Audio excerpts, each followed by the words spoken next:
오늘도 가정에서 예배드리는 모든 분들을 주의 이름으로 축복하고 격려합니다. 부활의 은혜가 우리 모두에게, 각 가정에, 우리 모든 주왕의 지체들 삶 속에 늘 함께 할 수 있기를 주의 이름으로 축원합니다. 할렐루야. 여러분, 이제 어떤 이렇게 정직하고 착하면서도 조금 이렇게 지혜가 부족한 남편이 있었어요. 그런데 이제 이 아내는 이런 남편이 참 좋았습니다. 왜 그러냐 하면 착하니까, 너무너무 착하고 뭐 착실하고 정직하니까 너무 좋아서 그 남편을 사랑하고 따르고 존경했었는데, 하루는 남편이 이제 직장을 갔다 왔어요. 그래서 맛있게 음식을 준비해서 식탁을 차려놓고 같이 이제 음식을 먹고 있는데, 한참 음식을 먹고 있다가 아내가요 갑자기 남편에게 여보, 한 가지 내가 궁금한 게 있어 질문해도 돼? 그랬더니 질문하라고, 괜찮다고 그렇게 이제 얘기한 거예요. 그래서 이제 이 아내가 한 질문이 뭐냐면 이것입니다. 만약에, 그러니까 나하고 아들하고 시어머니, 어머니가 만약에 물에 빠졌다고 한다면 누구를 가장 먼저 구할 거냐고, 어떤 순서로 구할 거냐고 이렇게 물었어요. 그랬더니 남편이 한참을 생각하더니 어떤 순서로 구하겠다고 얘기했냐면, 어머니 맨 먼저 구하고, 연로하니까 두 번째는 아들 구하고, 세 번째는 당신 구할 거야, 이렇게 얘기하는. 이게 이제 하나의 가정이고 농담이지만요, 딱 듣다 보니까 너무 기분이 나쁜 거예요. 그래서 다시 물었어요. 그러면 나는 왜 맨 마지막이냐고 그렇게 물었더니 남편이 뭐라고 얘기할게요? 마누라는 다시 얻을 수 있잖아, 그렇게 얘기한 거예요. 그러니까 이게 완전히요, 이게 뭐 가정이고 뭐 이게 하나의 뭐 장난 비슷한 거지만, 그 얘기를 듣는 순간 얼마나 열을 받았던지, 그러니까 말은 하지 못하고 이게 완전히 가슴에 빗으로 꼽힌 거예요. 그때부터 끙끙 앓기 시작하는데 잠도 못 자고 불면증이 왔고, 또 더 나가서는 나중에는 아예 그냥 우울증이 되어가지고 이게 뭐 밥도 하기 싫고 모든 이제 그냥 어려운 가운데 와서 하다 안 돼서 이제 결국은 정신과 병원에 찾아가서 그 의사에게 쭉 얘기를 했습니다. 한참 듣고 있던 그 정신과 의사가 다 듣고 나서 결론을 내렸어요. 결론. 여러분, 그 결론이 뭘까요? 부인 고민할 거 없다고 지금 당장 가서 수영을 배우시라고 이렇게 얘기했다고 하는 거예요. 예. 여러분 같으면 누구를 가장 먼저 구하겠습니까? 어떤 이제 목사님은요 이렇게 이제 물었더니, 제가 이제 SNS에 올렸더니 하는 말이 뭐냐면, 자기는 누가 뭐래도 자기 부인을 가장 먼저 구하겠다. 그래서 제가 물었어요. 왜 당신 부인이냐고 그렇게 물었더니, 자기 인생을 구원해 준 사람이 바로 자기 아내이기 때문에 자기는 부모보다도 자식보다도 이게 자기 아내를 먼저 구하겠다, 그런 사람이 있더라고요. 여러분은 누구를 가장 먼저 구하겠습니까? 이제 보통 이제 우리 그 가까운 사이가 있어요. 이제 나라들도 보게 되면 굉장히 가까운 나라도 있잖아요, 그렇죠? 그런 관계를 그 혈맹 관계다 이렇게 얘기해요. 혈맹 관계. 근데 여러분, 이 혈맹 관계보다 더 가까운 관계가 있어요. 여러분, 그게 무슨 관계라고 얘기하는지 아십니까? 아주 특별한 관계다, 그렇게 얘기를 해요. 그러니까 영국과 미국처럼, 그렇죠? 이게 특별한 관계잖아요, 그렇죠? 항상 이렇게 혼연 일체가 되어서 무슨 일을 하더라도 미국이 어려워지면 영국이 돕고, 영국이 어려워지면 그 미국이 돕는 혈맹 관계를 넘어서는 이게 이제 하나의 부부 관계로 표현되는 것이 그 미국과 영국 관계인데, 두 나라 다 영어를 쓰고 있습니다. 영어. 근데 여러분 아시는 것처럼 두 나라가 쓰는 영어는 영어이기는 하지만 조금 이렇게 달라요. 아주 미묘하게 다릅니다. 예를 들면 여러분, 가을이라고 얘기할 때 영국에서는 autumn 그렇게 얘기해요. 그러니까 미국에는 autumn 쓰기도 하지만 미국에서는 가을을 뭐라고 얘기합니까? 폴이라고 얘기합니다.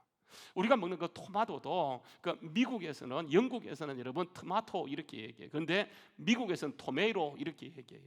그러니까 이렇게 달라요. 그러니까 미묘하게 다르다 보니까 영어를 두고 두 나라 사이에 그러니까 예정 관계가 벌어지면서 옥신각신하게 되어집니다. 특히 이제 영국에서는 그래도 대세는 영국이다, 영국 언어가 최고다 이렇게 얘기합니다. 미국도 그것을 인정해요. 그런데 그 영국 사람들이 고민하는 것이 뭐냐면, 그 앞으로 100년 후가 지나갔을 때 과연 이게 어느 언어가 대세가 될 것인가, 미국에게 영국이 먹히지 않을까 하는 그런 두려움을 갖고 있습니다. 여러분, 어디가 대세가 될까요? 이게 이제 언어학자가 이것을 가지고 연구했는데, 린 머피라고 하는 그 언어학자 이 교수가 그러니까 이런 여러 가지 연구를 가지고 데이터를 연구했더니, 이게 이제 결론이 뭐냐면, 그러니까 나중에 살아남는 최종적인 성자는 미국도 아니고 영국도 아니고 미국 영어도 아니고 영국 영어도 아니고 인도 영어가 될 것이라고 추론을 내게 되었어요. 왜 그러냐면 지금 인도는 계속 인구가 팽창하고 있고 그의 그 잠재력을 따진다고 한다면 그 미국도 아니고 영국도 아니고 중국도 아니고 최종 성자를 그가 낸 추론에 의하게 되면 이게 인도가 될 것이다 그렇게 해요. 뭐 좋습니다. 뭐 그렇게 얘기할 수 있어요. 그러나 여러분 궁금한 게 뭐냐면 자 우리 대한민국은 어떻게 될 것인가? 대한민국의 콩골리시 위상은 어떻게 될 것인가? 앞으로 100년 후가 되었을 때에 우리의 위상은 더 강해질 것인가 아니면 더 약해질 것인가? 아무도 몰라요. 그러나 한 가지 분명한 것은 우리가 지금 국력을 키워나간다고 한다면 어느 순간 우리의 위력도 우리의 위상도 굉장히 높아질 것이 분명하다고 하는, 여러분 이것은 누구도 부인할 수 없는 그런 사실이 명확하다고 하는 거예요. 제가 이제 궁금한 것이 뭐냐면 과연 앞으로 100년이 흘러갔을 때 100년 후에 이 복음의 위상이 어느 정도가 될 것인가, 이게 제가 궁금해요. 100년 후가 지나갔을 때 복음의 위상이 이게 지금보다 더 강력해질 것인가 아니면 더 약화될 것인가, 이게 굉장히 궁금해요. 여러분 보통 이제 역사를 양분할 때에 이게 이제 BC와 AD로 나누잖아, 그죠? BC와 AD로 나누게 되어져요. 여러분 BC가 뭡니까? 비포 크라이스트예요.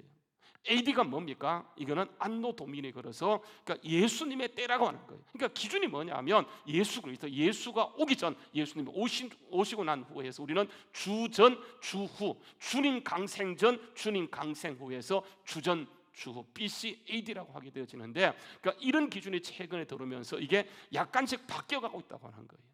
그러니까 BC와 AC로 비포 코로나, 애프터 코로나 해서 이게 점점 이렇게 바뀌어지게 되는데, 많은 사람이 전망하는 것이 뭐냐면 코로나 이후, 코로나가 안정되고 나면 모든 것이 바뀔 것이다. 이것을 세계 인류학자들이 계속 말을 하고 있습니다. 여러분 그 미국의 전 국무장관이었던 그 헨리 키신저도 뭐라고 얘기하냐면 코로나가 끝나고 나면 세계 질서는 영원히 바뀔 것이라고 얘기하게 되어져요. 그러니까 저마다 현자들이 계속해서 하는 말이 뭐냐면 앞으로 모든 질서가 바뀌게 되어지는데, 여러분 그렇게 말하는 사람들이 그 기준을 보게 되면 우리 교회와 관계되는 그런 말들이 굉장히 많이 있습니다. 그 가운데 여러분 그 카이스트 교수 이병태라는 그 교수가 뭐라고 얘기하냐면 코로나가 끝나고 나게 되면 그 대한민국의 중심으로 해서 전 세계 대형 교회가 다 문을 닫게 될 것이고 종교화의 탈종교화가 분명히 가속될 것이다, 그렇게 얘기해요. 그러니까 그분의 진단은 그냥 자기가 생각을 통해 한 것이 아니고 데이터를 통해서 한 것이기 때문에 상당히 설득력이 있다고 보고요. 앞으로 교회의 영향력이 점점 약화된다는 그런 말이에요. 여러분 그렇게 되면 자동적으로 이게 복음의 영향력도 이게 축소되는 것이 분명히, 이렇게 해서 만약에 100년을 맞게 된다 그러면 여러분 상상도 하기 싫은 일이 생기게 되어지는데, 제가 이런 것을 생각하다가 앞에 캄캄해짐을 느꼈습니다. 그런데 지금의 상황을 보게 되면 초대기의 상황하고 거의 일맥상통해요. 그래서 여러분 성경 말씀에 보게 되면 이른 비와 늦은 비라고 얘기하는데, 보세요. 초창기 예수님 오셨을 때 그때 모습하고 마지막 예수님이 오시기 전에 모습과 거의 비슷한데, 지금 우리가 겪고 있는 모습이 어쩌면요 초대교회가 경험했던 그 상황하고 상당히 맥락이 비슷하다고 하는 거예요. 아니요, 그때가 더 훨씬 어려웠죠. 그때는 완전히 박해 시대였다는 사실 아죠. 그들이 아무것도 할 것이 없어요. 전도도 할 수 없고. 그래서 여러분들 그들이 했던 것은 박해를 피해서 그 지하실로 굴을 파고 들어가서 까딱구미 지내는 것이 전부였습니다. 정말 힘들었어요. 그런데 고린도 교회는 그게 한술 더 써서요, 정말 믿음으로 살아도 힘든데 자기들끼리 나누어져서 막 분당하고 싸우고 난리 밥대기를 피우게 되죠. 거기서 그치는 것이 아니고 완전히 성적으로 타락하는데, 오히려 믿지 않는 사람보다 더 타락의 극치를 달리게 되어져요. 그 어떤 면에서 이 고린도 교회는 차라리 복음에 유익한 것이 아니고 없으면 좋을 교회, 완전히 사라지면 더 유익할 교회가 바로 이 고린도 교회예요. 차라리 없는 게 나을 거예요. 이런 상태에서 만약에 그 교회가 존재한다라고 한다면 완전히 세상의 영광, 하나님의 영광을 드러내는 것이 아니고, 그러니까 예수 그리스도의 이름을 망령되이 일컫는 것이 되어지기 때문에 없어지는 것이 마땅해요. 그런데 이런 그 고린도 교회를 향해서 없어지라고 말하는 것이 아니고, 바울 사도가 뭐라고 얘기하냐면 그 말씀이 오늘 본문 말씀 58절 말씀인데, 58절 말씀에 보면 이런 말씀입니다. 그러므로 내 사랑하는 형제들아, 근실하여 흔들리지 말며 항상 주의 일에 더욱 힘쓰는 자들이 되라, 이렇게 얘기해요. 여러분, 이게 굉장히 황당한 말입니다. 왜 그러냐면 고린도 교회도 잘하고 싶어, 정말 제대로 믿고 싶어. 그런데 이게 안 되는 거 어쩔 수 없잖아요. 이게 역부족이에요. 여러분, 우리가 정말 예수 잘 믿고 싶은 생각과 그런 마음이 있지만은 이게 안 될 때가 참 많잖아요. 그죠? 목사이지만 정말 복음에 헌신하고 진짜 믿음으로 살고 싶을 때에 이게 안 되는 게 있어요. 지금 고린도 교회도 그래요. 고린도 교회는 자기 딴에는 열심히 한다고 하고 있지만 이게 안 되는 것 때문에 지금 힘들어하고 있는데, 그런 교회다가 바울 사도가 염장을 지르는 거예요. 그렇게 할 수 있도록 좀 기도해서 능력을 받게 하든지, 이게 안 되는 거 뻔히 알면서 그들에게 내 사랑하는 형제들아 근실하여 흔들리지 말고 주의 일에 좀 더욱 힘쓰라고 얘기하게 될 때에 이 고린도 교회가 얼마나 힘든지요. 정말 너무너무 힘들고 어려워지게 돼요. 여러분, 우리 보통 그런 거 있잖아요. 그죠? 뭐 대도조서형이라고 여러분 아시죠? 대도조서형. 아마 우리 좀 나이가 있는 분들은 대도조서형 그러면 다 할 수 있는 사람. 여러분, 이 사람이 얼마나 여러분 이게 신출을 기몰한지, 아무리 방법이 철저한 그런 가정도 들어가서 순식간에 몇 분 내에 그 가정의 모든 징계한 것을 다 가져 나올 정도로 굉장히 이렇게 그 세계에서는 탑의 자리를 달리는 사람. 그러니까 이 사람이 왜 이렇게 유명해졌냐 하면, 이 사람은요, 그러니까 절도할 때에 중요한 5가지 원칙이 있대요. 그 중에 첫 번째가 뭐냐면 외국인은 절대 훔치지 않는다. 왜냐하면 국익에 연관되는 문제이기 때문에. 두 번째는요, 이 사람은 절대로 가난한 사람은 건들지 않아요. 이 세 번째는 이게 무기를 연장을 쓰지 않아요. 네 번째는 법조계에 관련된 사람은 절대 훔치지 않아요. 그리고 마지막 5번째는 뭐냐면 자기가 훔친 것의 40-40%는 반드시 가난한 사람에게 나눠준다는 원칙을 가지고 은행도 실행했기 때문에 사람들이 이 사람이 잡혔을 때 가슴 아파했으며 그를 일명 의적이라고 얘기해서 현대판 홍길동 그렇게 불렀었어요. 결국은 이 사람이 나중에 이제 무기징역에 떨어지고 이렇게 거기에서 이렇게 한참을 지내게 되는데, 그 과정에서 이 사람이 전도를 받게 돼요. 그래서 예수 믿고 완전히 사람이 달라지게 되어져요.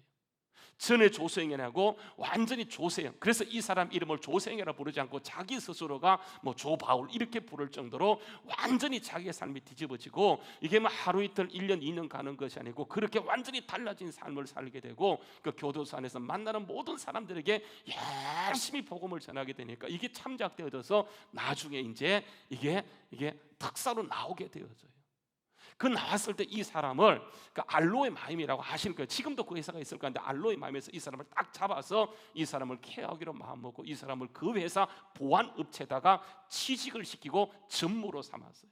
그리고 선교회를 만듭니다. 이 사람을 중심으로 넓이 선교회를 만들어서 이렇게 어둠 속에 있는 사람들을 전도하고 선교하고 이렇게 이런 전도하는 일을 위해서 이 사람으로 하여금 가서 이렇게 선교 단체를 만들어서 열심히 전도하게 했어요. 그러니까 이 사람은 그때부터 이제 계속 다니면서 교회마다 대학마다 가서 이렇게 강연을 하게 되어지는데, 저도 그 사람을 만나봤어요. 알로에마임에 갔다가 이 사람을 만나보고 굉장히 겸손하고 온유한 그 모습을 보고 참 대단하다, 참 복음의 능력이 대단하다, 그것을 깨닫게 됐는데, 이분이 선교하기 위해서 일본에 갔다가만 일본에서 독교에 세 집을 터는 바람에 일본의 경찰에 잡혀서 일본에서 3년 동안 교도소에 지내게 돼요. 여러분, 그때 제가 신문을 보고 얼마나 충격을 받았던지, 야, 사람은 안 바뀌는구나 이렇게 생각했는데, 여러분, 그분이 일본에서 3년 지내가 한국에 와서 계속 집을 드나들며 훔치다가 지금은요 81세인데 거의 10년 넘게 교도소에 지내게 되어져요. 여러분, 이분이 나중에 나와서요 이게 출소한 후에 결혼을 하게 되는데, 그 사람이 이은영이라고 굉장히 믿음 좋은 사람이에요. 결혼을 했어요. 가정을 꾸리고 아이까지 낳았는데, 이 여자가 너무 상심해서 이 사람이 나중에 보니까 머리 깎고 절에 들어가서 비구니로 지낸다는 거 아니겠습니까? 이게 충격이에요.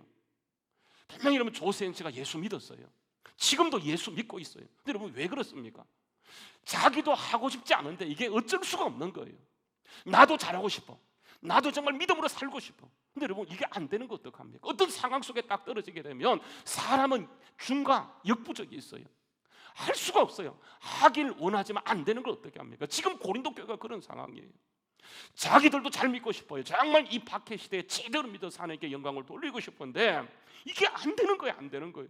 근데 그런 그들에게 바울 사도가 하는 말이 뭐냐면 제대로 믿어라, 똑똑히 믿어라 그렇게 얘기하게 될 때 여러분 고린도 교회 입장에서는 완전히 여러분 이게 열받게 되어지고 진짜 염장 지르는 그런 꼴이 되고 말. 여러분 어떻습니까? 한번 생각해 보세요.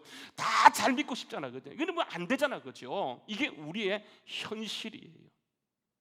여러분 왜 그렇습니까? 왜 지금 바울 사도는 하나님은 바울 사도를 통해서 너무너무 힘들어하는 그들에게 도와주지는 못할 망정 완전히 이렇게 염장 지르는 말을 저렇게 하고 있는 것인가? 진짜 고린도 교회를 완전히 실족시키기로 하나님은 마음에 작정하시고 지금 저렇게 하는 것이겠습니까? 여러분 절대로 그렇지 않아요.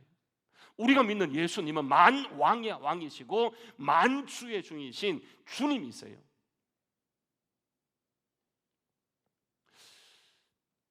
여러분 이런 말 한번 들어보셨을 거예요. 1492년도까지 여러분 1492년도라고 하는 것은 그 당시 세계는 어떤 거냐면 이게 이제 천동설이 지배하던 그런 시대예요. 그래서 그러니까 지구는 끝이 있다. 그래서 스페인 가게 되면 그 지브랄타 해역이라는데 지브랄타 해역에 가게 되면 그러니까 거기가 이제 그 세상의 끝이다 그렇게 알고 있었어요. 여러분 그래서 그 지브랄타 해역 그 끝자락에 뭐라고 팻말인데 그게 뭐라고 써 있냐면 여러분 이렇게 써 있습니다. 그 네오 플루스 울트라 이런 라틴어예요. 네오는 노입니다. 노. 그러니까 영어로 하게 되면 노모아 비한더. 그러니까 더 이상은 없다. 여기가 끝이다. 그러니까 그 당시에 유럽인들은 끝을 어디로 봤냐면 그러니까 지브랄타 해역으로 본 거예요. 그래서 거기에 팻말을 써놓고 더 이상 끝은 없다. 세상의 끝은 여기다고 그렇게 생각해요. 여러분 바울 사도도 여러분 로마서에 보게 되면 자주 언급되는 말이 뭐냐면 내가 스바나까지 가기는 한다. 그러니까 예수님이 가시면 땅 끝까지 복음을 전하라고 했기 때문에 바울은 크게 입각해서 로마에 갔다가 어디까지 가려고 했냐면 스페인까지 가서 지브랄타 해역까지 복음을 전하면 자기의 사명이 끝난다고 믿고 스바나까지 이렇게 얘기했던 것처럼 그 당시의 세계관은 이게 지브랄타 해역의 끝이에요. 근데 여러분 1492년도에 무슨 일이 있냐면 이게 지브랄타 해역을 대서양을 넘어갔다 온 사람이 있어요. 여러분 그 사람이 누구입니까? 콜럼버스가 이것을 넘어갔다 왔어요.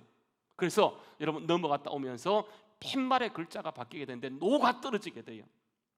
블루스 울트라, 모아 비안더 이 너머에는 엄청난 세상이 있다. 신대륙이 있다. 새로운 세계가 있다. 그게 뭐냐면 모아 비안더 블루스 울트라가 되어져요. 여러분 사람들은 죽음이 끝이라고 생각해요. 이 세상의 끝이라고 생각해요. 죽으면 모든 것이 끝장난다고 생각해요. 여러분 아니에요. 죽음을 넘어갔다 온 분이 계세요. 여러분 그분이 누구냐면 예수 그리스도예요. 그분이 말씀합니다. 여러분 사도행전 17장 31절 말씀, 사도행전 17장 31절 말씀에 보게 되면 지난주에 보았던 말씀이지만 다시 한번 보게 되면 이는 정하신 사람으로 하여금 천하를 공의로 심판할 날을 작정하시고 이에 그를 죽은 자 가운데서 다시 살리신 것으로 모든 사람에게 믿을 만한 증거로 누구를 주셨냐 하면 죽음을 넘어갔다 왔던 예수님을 믿을 만한 증거로 주셨어요. 여러분 그 예수님은 하나님이세요. 그래서 지난주에 보았던 말씀을 다시 한번 보게 되면 로마서 1장 4절 말씀에 보게 되면 육신의 영으로는 다윗에게 태어났지만 성결의 영으로는 죽은 자 가운데서 부활하심을 통해서 능력으로 하나님의 아들 우리 주 예수 그리스도로 선포되었다라고 얘기하고 있어요. 그 주님 말씀하세요. 넘어갔다 오신 예수님, 사망 권세를 정복하시고 죽음의 세계를 넘어갔다 오신 부활하신 예수님께서 말씀하십니다. 모아 비한더 죽음 후에 엄청난 세상이 있다. 신대륙 정도가 아니고 영적 세계가 있다는 것을 끊임없이 말씀해요.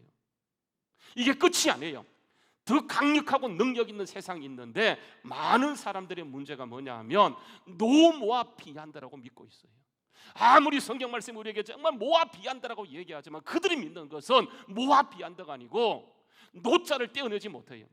여전히 노자를 붙들고 살아가기 때문에 이것도 못해 저것도 못해 이것도 안 돼 저것도 안 되라고 하는 거예요. 우리 주님께서는 죽음의 세상을 넘어갔다 오시면서 우리에게 하신 말씀이 뭔지 제발 노자를 떼버리라. 내가 너를 통해 역사하고 싶다. 노자를 네오를 빼버리라. 더 엄청난 세상, 이 세상은 진짜 그림자에 지나지 않는 세상이에요. 엄청난 세상을 준비하시고 주님께서 모든 것을 이루셨는데 우리가 이 노자를 떼어버리지 못하기 때문에 항상 세상 것에 붙잡혀 있어요. 그것을 중심으로 살아가요. 주님은 오늘도 우리에게 노자를 떼어버리라고 강력하게 말씀해요. 그게 뭐냐면 오늘 본문 말씀이에요. 한번 여러분 보세요. 15장 58절 말씀해 보게 되면 한번 같이 읽어봅시다. 우리 같이 한번 읽어보도록 하죠. 예, 읽으세요. 같이 읽겠습니다. 자, 시작. 그러므로 내 사랑하는 형제들아, 견실하며 흔들리지 말고 항상 주의 일에 더욱 힘쓰는 자들이라. 이는 너희 수고가 주 안에서 헛되지 않은 줄 알미라. 항상 주의 일에 더욱 힘쓰는 자들이라 그렇게 해요. 여러분 이것은요 사람이 할 수 있는 일이 아니에요. 그렇잖아요, 그죠? 고린도 교회에서는 절대로 할 수 없는 이 얘기예요. 하고 싶지만 못하는 것인데 바울 사도가 저렇게 얘기하고 있어요. 아니요, 고린도 교회뿐 아니고 사람은 절대로요 항상 주일에 힘쓸 수 없는 그런 자가 바로 사람이에요. 그런데 여러분 이 말씀을 하는 것은 보세요, 주님께서 넘어갔다 오심으로 우리의 환경이 달라졌는데 여러분 그게 25절 말씀에 25절 말씀에 가서 보게 되면 주님께서 넘어갔다 오심으로 끝내는 것처럼 그분이 우리의 왕이 되어서 반드시 우리의 삶을 뭐 한다고 통치하시고 다스리는 왕노릇 하고 계신다고 하는 거예요. 그분이 지금 넘어갔다 오심으로 끝내는 것은 지금도 생명으로 오셔서 그분이 반드시 우리를 다스리고 왕노릇 하시고 계신다라고 하는 거예요. 그래서 여러분 열심히 해라, 주의 일에. 그래서 여러분 다시 한번 보게 되면 내 사랑하는 형제들아, 근실하여 흔들리지 말며 항상 주의 일에 힘쓰는 자들이라고 하는 것은 여러분 이게 오해하기 참 쉬운 말씀이에요. 항상 주의 일에 힘쓰라고 하니까 자기가 열심히 노력하는 걸로 착각해요. 여러분 노력해서 되는 것 있어요. 세상 일은요 노력하면 조금 됩니다. 그러나 영적인 일은요 노력하면 노력할수록 더 안 되는 것이 영적인 일이에요. 여러분 유대인들이 말씀을 받고 그 말씀을 지키기 위해서 얼마나 노력했습니까? 근데 그게 안 됐잖아요. 어떤 율법사가 예수님께 와서 내가 어떻게 하면 영생을 얻겠습니까 했을 때 예수님께서 뭐라고 합니까? 야, 율법을 지켰을 때에 이 바리새인이 한 말이 뭡니까? 어떤 율법입니까? 그래서 예수님께 쭉 얘기했더니 바리새인이 뭐라고 얘기합니까? 그런 것들은 내 의식이 생기면서부터 철저하게 지켰는데 아직도 뭐가 부족하냐고 묻게 돼요. 여러분 사람은요 노력해서 되는 게 아니에요. 노력해도 안 돼요. 노력 안 해도 안 되고 노력해도 안 돼요. 여러분 그래서 주의 일에 힘쓰라는 이 말은요 중요한 것이 뭐냐면 주의 일이란 말이 중요해요. 우리가 생각하는 주의 일하고 성경이 말하는 주의 일, 예수님이 가르치는 주의 일 자체가 달라요. 우리는 주의 일 그러면 열심히 봉사하고 열심히 찬양하고 열심을 내는 것 주의 일이라고 생각하지만 하나님이 말씀하는 주의 일은요 그런 것이 아니에요. 여러분 하나님 말씀하시는 성경이 말하는 주의 일이라고 하는 것은 여러분에게 고린도전서 1장 9절. 그래서 여러분 고린도전서에서는 가장 중요한 말씀이 고린도전서 1장 9절과 15장 58절이 바로 연결되는 거예요. 그 중간에 있는 모든 것들은 다 그냥 끼어든 것이고 가장 중요한 말씀이 주의 일이 뭐냐, 주의 일을 고린도전서 1장 9절에서 이렇게 말씀하고 있어요. 한번 여러분 같이 읽어보지요. 자, 시작. 아들 예수 그리스도 우리 주와 더불어 교제하게 하시는 하나님은 미쁘시도다. 다시 한번 자, 시작. 너희를 불러 그의 아들 예수 그리스도 우리 주와 더불어 교제케 하시는 이는 하나님이신데 그분이 미쁘다고 하는 거예요. 그러니까 주의 일, 성경이 말하는 주의 일, 하나님이 지금 제시하는 주의 일은 여러분 열심히 안 해요. 열심히 하면 안 돼요. 그 율법의 삶이에요. 은혜의 삶은 은혜의 삶이 계속해서 우리에게 부어지고 정말 지구를 넘었다 생명을 넘어갔다 오신 그 예수님이 우리 가운데 계속 승리로 주기 위해서는 여러분 주의 일이라고 하는 것은 계속 말씀 앞에 하나님과 교제하는 거죠. 이게 주의 일이에요. 그런데 이것을 하지 않고 주님 없이 열심히 하니까 결국은 율법적인 모습을 갖추게 되고 율법적인 모습이 되어서 나중에 가면 모든 게 섭섭해. 여러분 교회 보게 되면 누가 교회 성장에 걸림돌인지 아십니까? 처음 나온 열심히 안 하는 교인은요 오히려 교회 모든 것을 환영하지만 열심히 하는 사람들을 보게 되면 나중에 가면 이게 섭섭해. 알아주지 않으니까. 항상 그렇게 되도록 돼 있어요. 그러나 주의 일은 열심이 아니고 주님과 끊임없이 교제하는 것, 여러분 이게 바로 주의 일이라고 하는 거예요. 이렇게 주님과 교제할 때 주님은 우리에게 반드시 주시는 것이면 승리예요. 여러분 그게 57절 말씀이에요. 57절 말씀. 57절 말씀에 보세요. 57절 말씀에 가서 보게 되면 한번 같이 읽어볼까요? 자, 시작. 우리가 주님과 교제하게 될 때, 정말 주님을 끊임없이 의지하고 주님을 바라보게 될 때에 주님의 은혜가 우리에게 부어지게 되어지는데 뭐가 일어나게 되냐면 한번 같이 읽어보죠. 자, 시작. 우리 주 예수 그리스도로 말미암아 우리에게 승리를 주신 하나님께 감사한다. 이 승리는 우리가 싸워서 이루는 것이 아니고 주님과 교제할 때, 주님이 정말 사망을 정복하시고 넘어갔다 오신 분이시기 때문에 그분과 교제하게 될 때 그분이 우리에게 주시는 것이 뭐냐면 승리예요. 승리. 이 승리는 주님과 교제하는 사람에게 주어지는 거예요. 여러분 어떻게 그 승리가 우리에게 주어지는가, 그 과정을 오늘 본문 말씀해 주고 있는데, 여러분 51절 말씀해 보게 돼. 이건 비밀이다 그렇게 얘기해요. 보라, 내가 너희에게 비밀을 알게 하노니 우리가 다 잠잘 것이 아니요 마지막 나팔 소리에 순식간에 호련히 다 변화되어진다. 주님과 교제할 때 주님의 승리는 우리가 어떻게 주어지냐면 변화예요. 변화. 52절도 말씀을 보게 되면 나팔 소리가 나며 죽은 자들이 썩지 아니할 것으로 다시 일어나고 우리도 변화되리다. 변화예요. 주님과 교제할 때 나는 나를 바꾸지 못해요. 바꾸려고 노력해도 안 돼요. 아무리 영적 삶을 살기로 노력하지만 안 돼요. 안 될 수밖에 없어요. 그러나 주님과 교제하게 될 때에 주님께서 우리를 바꿔주세요. 그분이 넘어갔다 오셨기 때문에 사망권세 깨뜨리고 생명의 주님이시기 때문에 주님과 교제할 때 주님께서는 계속해서 우리를 매일매일 조금씩, 매일매일 조금씩 어제보다 오늘이 바뀌어있고 처음 믿을 때보다 성숙한 모습으로 바뀌어있고, 여러분 사람이 바뀔 때 보세요. 이게 성품만 바뀌는 거예요. 성품이 바뀌면 뭐도 바뀌면 얼굴도 바뀌어요. 그래서 여러분 딱 보게 되면 사람들이 그 사람의 영성을 알게 돼요. 제가 이제 어저께 물건을 사러 갔어요. 이렇게 쭉 얘기하니까 계란을 제가 사러 갔어요. 계란을 사러 가서 계란을 딱 이렇게 흥정하는, 제가 아무 얘기도 안 했어요. 그런데 저보고 하는 말이 뭔지 아세요? 목사님이시죠? 이렇게 얘기해요. 그래서 어떻게 알았냐고 얘기했더니 말하는 것이, 행동하는 것이 모습에서 목사인 것 같다라고 얘기하게 되어져요. 그래서 제가 말은 하지 않았지만 내 내심 기뻤어요. 아, 내가 사람들에게 내가 목사라고 말하지 않더라도 목사로 보이기 시작했구나. 그 사실에 기뻤어요. 그래서 다 똑바로 주님과 교제해야지. 이게 여러분 우리의 다짐이잖아요, 그렇죠? 이게 변화라고 하는 것은 내가 노력하는 게 아니에요. 기도했더니 나는 바꾸려고 노력하지 않더라도 주님이 우리를 모르는 사이에 서서히 바뀌어가게 돼요. 여러분 이 바뀌는 과정에서 반드시 일어나는 것이 뭐냐면 계속 입혀지게 돼요. 계속해서. 여러분 그게 53절이에요. 보세요. 53절 말씀해 보게 되면 이렇게 얘기합니다. 이 썩을 것이 반드시 썩지 않을 것을 입겠고, 썩을 것이었는데 주님이 넘어갔다 오심으로 그 생명을 우리에게 입혀주는 거예요. 이 죽을 것이 죽지 않을 것을 입게 되어지는 거예요. 54절 말씀도 보게 되면 이 썩을 것이 썩지 않을 것을 입고 이 죽을 것이 죽지 않을 입을 때는 사망은 삼켜지고 이기리라고 하신 그 말씀이 반드시 이루어지게 된다라고 하는 거예요. 그러니까 주님이 계속 우리에게 이게 생명을 입혀주게 된다라고 하는 거예요. 그래서 우리는 재림 때에 완벽하게 바뀌게 되어지는데요. 여러분 그래서 보게 되면 여러분 이 말씀이 갈라디아에서 바울 사도는 3장 27절에 그렇게 얘기합니다. 한번 같이 읽어볼까요? 자, 시작. 누구든지 그리스도와 합하기 위하여 세례를 받은 자는 그리스도로 옷 입었느니라. 다시 한번 자, 시작. 누구든지 그리스도와 합하기 위하여 세례를 받은 자는 뭘 입었다고요? 그리스도로. 예수를 옷 입었다라고 하는 거예요. 우리는 예수를 옷 입은 사람이에요. 주님과 교제하게 될 때 주님은 계속해서 우리를 변화시키면서 주님을 입혀주세요. 어제보다는 오늘 계속 주님을 입혀주시기 때문에 여러분 반드시 우리 1년 후에는 더 많이 바뀌어 있을 거예요.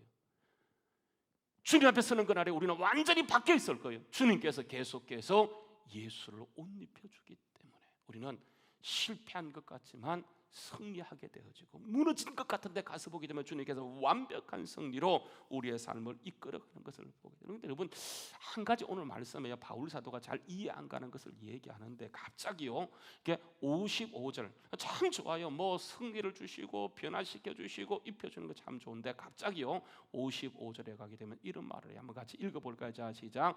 사망아 너의 승리가 어디 있느냐? 사망아 내가 쏘는 것이 어디 있느냐? 사망이 쏘는 것은 죄요, 죄의 권능은 율법이니라. 다시 한번 읽어보자. 시작. 55절 말씀요 한번 돌아가서 한번 읽어봅시다. 자, 시작. 사망아 너의 승리가 어디 있느냐? 사망아 쏘는 것이 어디 있느냐? 사망이 쏘는 것은 뭐라고요? 죄요, 죄의 권능은 율법이라. 여러분 열심히 하면 결국은 여러분 죄에 빠지고 나중에 가서 보게 되면 절망만 오게 되어져요. 그러니까 주님과 교제해야 돼요. 갑자기 바울 사도가요 승리와 이김을 얘기하다가 갑자기 들고 나오는 게 죄를 들고 나와요. 여러분 이 죄는요 두 가지 죄가 있다는 사실 아십니까? 열매적인 죄가 있어요. 또 한 죄는 뭐냐면 근원적인 죄가 있어요. 한번 생각해 보세요. 고린도 교회가 지었던 죄는 근원적인 죄입니까? 열매의 죄입니까? 고린도 교회가 지었던 죄 알죠, 그죠? 막 싸웠어요. 바울파, 아볼로파, 게바파, 그리스도파 막 싸웠어요. 그리고 나중에는 싸우다가 정말 세상 사람도 하기 힘든 그런 죄를 짓게 돼요. 여러분 이런 죄는 근원적인 죄입니까? 이게 열매의 죄입니까? 열매의 죄예요. 그것은요 열매의 죄예요. 그렇게 드러난 거예요. 그러니까 어디가 무너지면 근원적인 죄가, 여러분 근원적인 죄는 뭐냐면 천국을 본바 되어지는데 천사가 하나님 되려고 하는 죄, 이게 근원적인 죄예요. 원죄가 뭡니까? 피조물이 뭐가 되려고 해서 하나님 되려고 하다가 선악과 따먹는 거예요. 선악과라고 하는 그 교만죄예요. 교만죄. 우리는 피조물이 나 연약함을 인정하고 끝까지 주님 바라본 바 되어지는데, 사단이 접근하여서 너도 하나님 될 수 있다, 그 선악과 하나님 말씀만 어기면 너도 하나님 될 수 있다고 해서 근원적인 죄를 짓게 하는 그 근원적인 죄가 결국은 모든 것을 망가뜨렸어요. 에덴에서 쫓겨나게 되어지고 예수님이 오셔야만 해결할 수 있는 거예요. 여러분 이 근원적인 죄는 하나님을 높이는 게 아니고 누구를 높이는 죄냐 하면 자기 자신을 높이는 죄를 말하는 거예요. 여러분 이스라엘 민족이 왜 무너졌습니까? 결국 무너진 것은 그들이 말씀이 없으면 무너진 게 아니에요. 열심히 없으면 무너진 것이 아니고 결국은 하나님을 높여야 할 그들이 하나님을 높이지 않고 자기를 높이다가 결국은 망해지는 거예요. 바벨탑에 이르는 죄가 뭡니까? 노아의 후손들이 태어나서 노아의 후손들이 땅에 퍼지면서 그들이 지었던 죄는 하나님을 높이는 것이 아니고 자기를 높이려고 하다가 결국은 그들은 파멸과 멸망에 빠지게 되는 것을 보게 되었어요. 여러분 보세요. 우리 한번 돌아가서 성경 말씀 한번 찾아보십시다. 호세아 13장 1절 말씀에 보게 되면 이런 말씀입니다. 호세아 13장 1절 말씀이에요. 호세아 13장 1절 말씀입니다. 구약 성경 호세아 13장 1절 말씀에 한번 가서 보시게 되면 이런 얘기를 합니다. 한번 같이 읽어볼까요? 시작. 에브라임이 말을 하면 사람들이 떨어도다. 그가 이스라엘 중에서 자기를 높이더니 그래서 바알로 말미암아 범죄하여 망하게 되는 거예요. 죄는요 열매의 죄는 바알을 섬기는 거예요. 근원적인 죄는 뭐냐면 하나님을 높이면 하나님이 교제하는 그를 반드시 높여주시는데 자기를 높이면 결국은 그 사람은 나중에 파멸과 멸망으로 가게 되어져요. 사람은 누구나 다 자기를 높입니다. 그래서 사람의 죄의 뿌리는 이기주예요. 아무리 성경 말씀 너희는 먼저 하나님의 나라를 구하라고 얘기하지만 저부터도 우리 마음속에 하나님보다도 나 자신이 높아질 때가 참 많아요. 여러분 이것을 위해서 예수님은 죽음의 세상을 넘어서 오셨어요. 하늘에서 오셔서 이 땅에서 그분이 죽으시고 생명을 넘어갔다 오시면서 모든 걸 바꿔 오셨어요. 그러므로 우리는 약해요. 여전히 부족하지만 그 주님, 생명의 주님과 교제하기만 하면 여러분 그 주님이 우리를 이끌어 가시는데 날마다 승리하는 그 역사를 이끌어가는 은혜가 반드시 있어진다고 하는 거예요. 여러분 이 하나님이 누구입니까? 바로 우리의 주인이 있어요. 역사의 주관자 있어요. 코로나 전에도 그분은 주인이셨고 코로나 후에도 그분은 이 역사를 주관하실 역사의 주관자예요. 반드시 그분이 우리를 높여주길 원하세요. 영혼 육이 잘 된 거, 영혼이 잘 된 거, 범사가 된 강건해지길 원하세요. 왜냐하면 그분이 길이요 진리요 생명이기 때문에 그분과 교제하기만 하면 그분이 반드시요 주님과 교제하는 그 사람을 최고의 자리까지 높여주는 역사가 있게 될 줄로 믿습니다. 중요한 것은 그분과 교제하는 것. 믿음은 뭡니까? 믿음은요 교제하는 거예요. 하나님과 교제하는 것, 넘어갔다 오신 생명의 주인이신 그 주님과 끊임없이 교제하는 것. 여러분 이게 바로 믿음이에요. 믿음.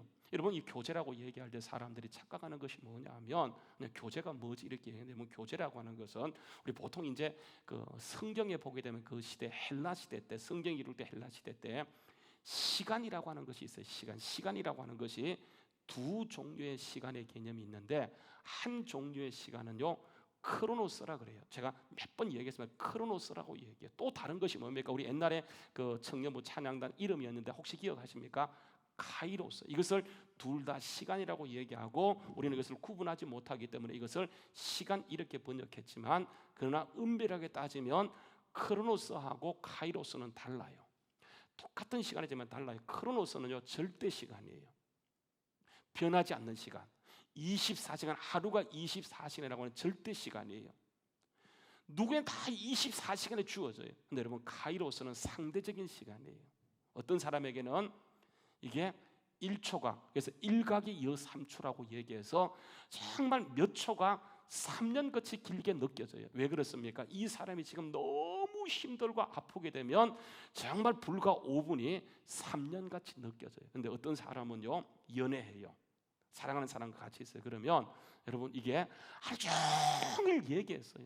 밤새도록 전화해요. 그래놓고 이게 언제 갔는지 딱 눈 떠보게 되면 이게 3시에, 그래서 자면서 언제 이렇게 시간이 가지 내일 또 전화하다 가면서 이렇게 시간을 끊고 이렇게 또 해요. 왜냐하면 그 사람은 사랑으로 모든 것을 받아들이기 때문에 그 사람에게 시간은요 이게 카이로스예요. 상대적인 시간이에요. 보세요. 이 크로노스의 시간, 절대적인 시간을 교제라고 하는 것은 상대적인 시간으로 만드는 거예요. 나에게 주어진 24시간을 주님과 교제하는데 그 시간을 쏟는 것. 많은 사람이 무너지는 이유가 뭐냐면, 여러분 이 시간은 흘러가요. 절대적인 시간은 절대로 다 흘러가요. 그 시간을 주님과 교제하는 상대적인 시간, 주님과 교제하는 시간에 딱 맞추게 되질 때, 여러분 그 시간에 따라서 우리에게 상대적인 시간, 절대적인 시간에 따라서가 아니고 상대적인 시간에 따라서 우리가 변화가 일어나게 되어져요. 주님의 능력을 우리에게 입혀지게 되어져요. 어떤 사람은 예수 믿어 평생을 믿었대. 60년 믿었대. 여러분 상대적인 시간은요, 그 사람의 절대적인 시간은 60년이지만 상대적인 시간은요 이게 계산이 안 돼. 몇 분도 안 돼. 아무리 그 상태에서 여러분 아무리 그 사람이 평생을 예수 믿고 목사로 지내고 장로로 지냈다 할지라도 그 사람은요 하나님이 계산하는 시간은 상대적인 시간 카이로스이기 때문에 그 사람은 영적 어린아이와 같아요. 주님께서는 이미 성취하시고 넘어갔다 오시면서 내가 너하고 교제하고 싶다, 내가 너를 통하여 정말 세상을 바꾸고 싶다라고 말씀하시면서 상대적인 시간. 여러분 그래서 보세요, 이 기도가 얼마나 중요한지 몰라요.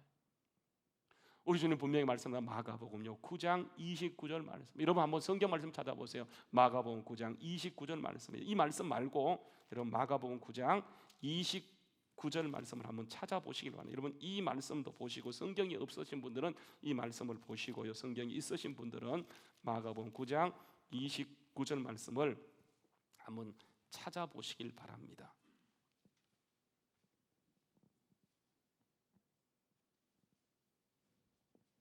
마가복음 9장 29절 말씀입니다. 한번 같이 읽어볼까요? 자, 시작. 이르시되 기도 외에는 다른 것으로 이런 종류가 나갈 수 없느니라. 여러분 혹시 어떤 성경을 보면 여러분 거기에 난해주가 있는데, 무슨 난해주가 있냐면 기도와 금식 외에 어떤 사본에는 기도와 금식이라는 말이 있어요. 여러분 이게 성경은 원본이 사라졌어요. 사본인데 그 사본에 보게 되면 지금 우리 성경은 개정개혁 성경은 기도를 말하고 있지만 여러분 다른 사본에 보게 되면 기도와 금식이에요. 그러니까 주님과 교제할 수 있는 거 주님 말씀합니다. 기도와 금식에는 없기 때문에 왜 교회에서 기도와 목사님들이 기도하냐면 그것만이 주님과 교제함으로 정말 주님의 능력이 덧입혀지고 변화될 수 있는 것이기 때문에 여러분 기도가 매우 중요해요. 여러분 오늘 이 시간 목사가 설교할 때 지난날 교제에서 무너졌다고 한다면 여러분 이 자리에서 아무리 크게 해진다 할지라도 아무 영향력이 없어요. 찬양하는 팀이 열심히 여러분 찬양해도 그것은 하나의 노래예요. 그러나 그 사람이 정말 교제에서 승리하게 되면 그 찬양은 천상의 찬양이 되어서 세상을 울림과 동시에 하늘을 울리고 하늘 보좌를 움직이는 노래가 되어지기 때문에 기도와 금식에는 그 어떤 것으로 우리가 승리할 수 있는 비결이 없더라. 그래서 바울 사도는 정말 힘들고 어려운 그때에 교제의 목숨을 걸어요. 고린도 교회가 열매적인 죄로 무너졌지만 괜찮다, 너희가 다시 한번 교제를 회복하게 되면 너희는 회복할 것이라고 말씀하면서 그들에게 전 성경을 통해서 고린도전서, 고린도후서를 통해서 끊임없이 강조하는 것이 뭐냐 하면, 지금 너희가 열매가 그렇게 죄로 나타날지라 걱정하지 말라.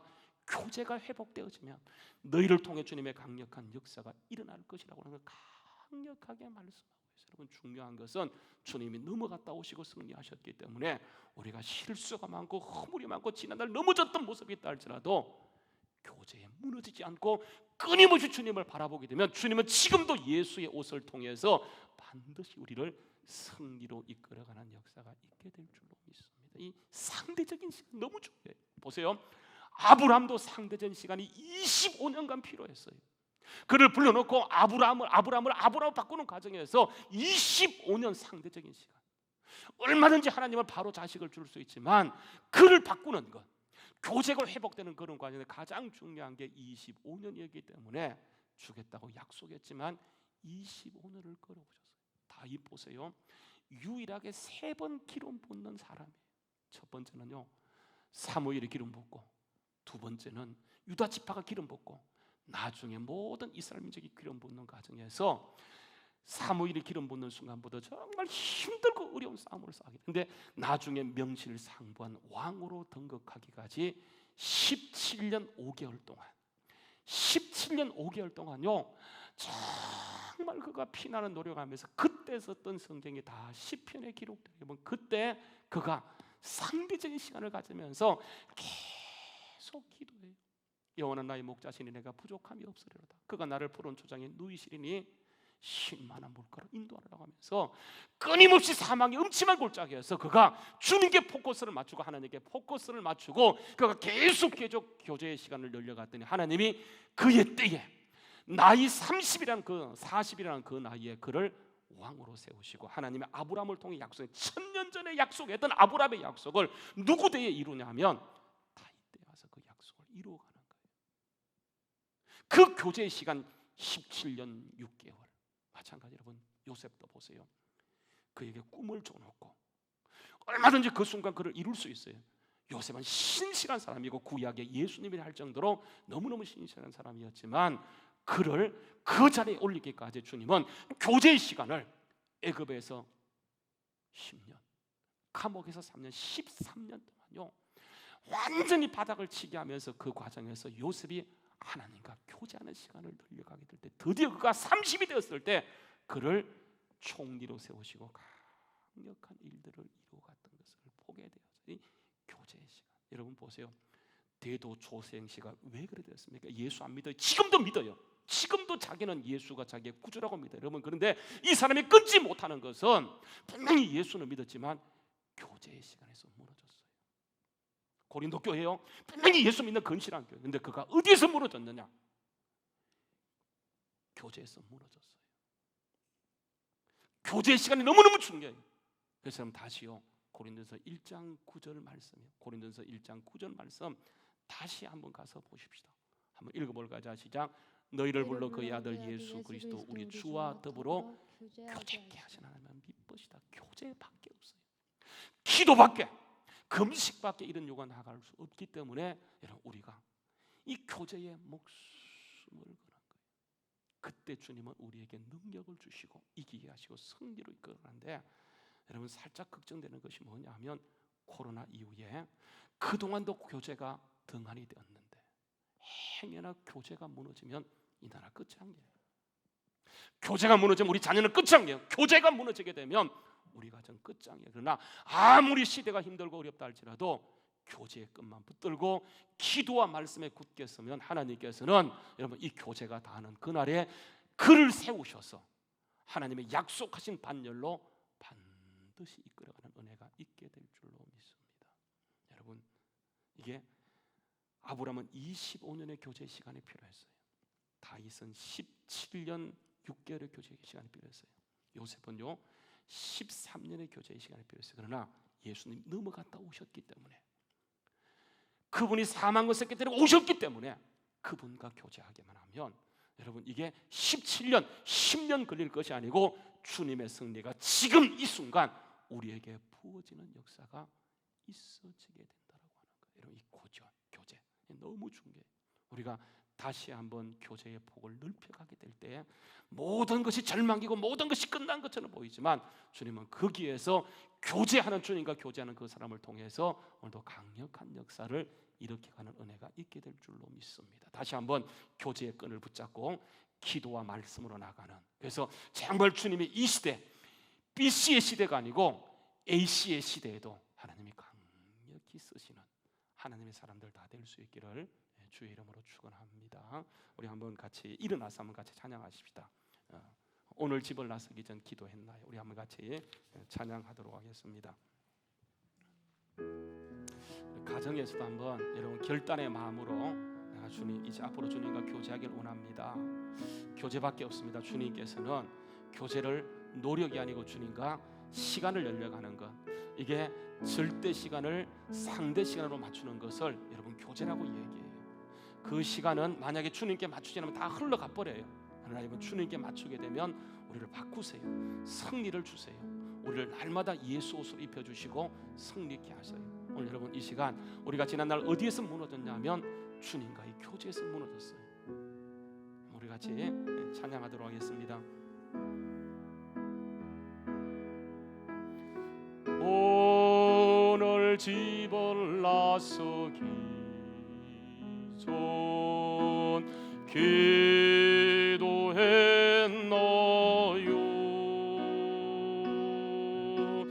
오늘 받을 은총이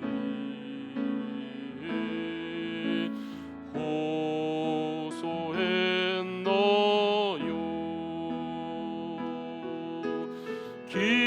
기도는 우리의 안식 빛으로 인도하리 어피 캄캄할 때 기도 잊지 마세. 나의 일생 다가도록 기도하리라. 너의 일생 다가도 기도하리라.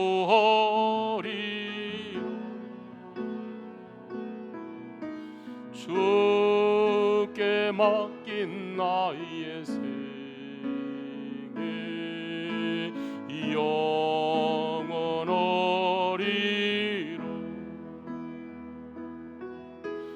기도는 우리의 안식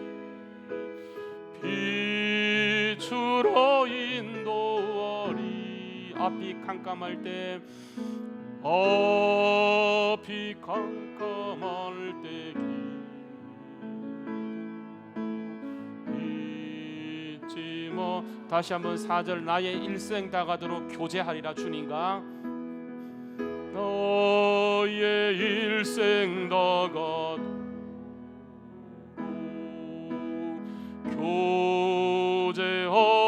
교제하리라. 주께 맡긴 나의 생애 주께 맡긴 나의 생애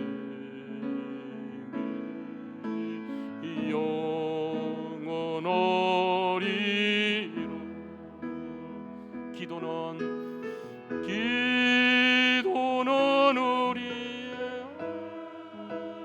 안식 빛으로 인도하리. 어피 캄캄할 때 기도 잊지 마세. 여러분 1분간만 같이 기도하기를 합니다. 여러분 노력해